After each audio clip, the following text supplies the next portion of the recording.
cargo trailers, ships, and rail yards. Memphis, Tennessee is one of the major transportation and shipping hubs in the United States. The city is home to Fortune 500 corporations as well as many other companies which locate their product distribution centers here. Where there is product, there are those willing to steal it. There's really a market for everything out there.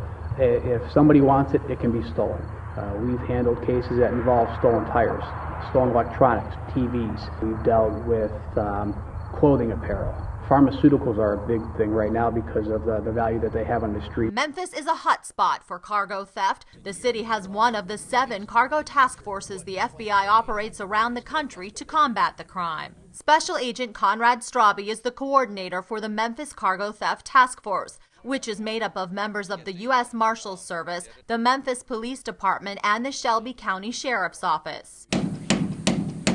We caught up with the task force investigating a case. Cargo theft reaches beyond the borders of Tennessee. It's a multi-billion-dollar criminal industry in this country. The truth of the matter is it's a global problem, but here in the United States alone, and just from some of the information I'd have, is New Jersey, Miami, Chicago, and Memphis are probably the 4 biggest areas that are affected when it comes to cargo theft. The FBI's focus when initiating a cargo theft investigation is to identify and dismantle groups operating as a criminal enterprise. It's really scary, the organized crime aspect, and every time that we get a case of cargo theft, we carefully analyze it to see if that's just the case, or potentially the case. And if there is potential for that, you bet that that's one that we're going to handle right away and put all our manpower into. Many groups behind the theft of cargo use the illegal proceeds to fund their criminal operations. Take gangs, for example. What do gangs do with money? They buy drugs and they buy guns. If they're buying drugs and guns, you could just imagine how that hurts us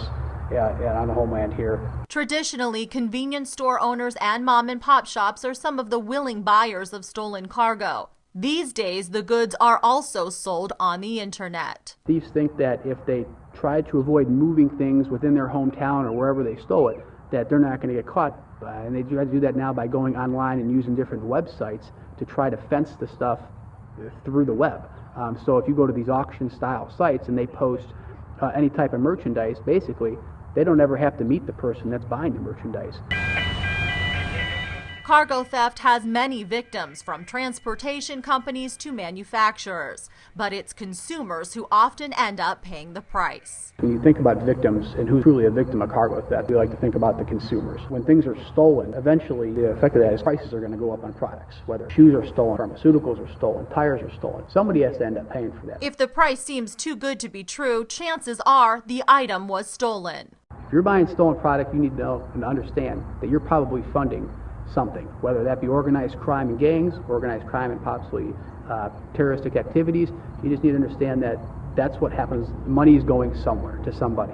The Memphis Cargo Task Force partners with other task forces and local law enforcement to share intelligence. Together, combined, we're able to maximize our resources, and being able to work with the other departments, being able to work in this task force environment and have such a great relationship is paramount. Without that, we wouldn't be what we are.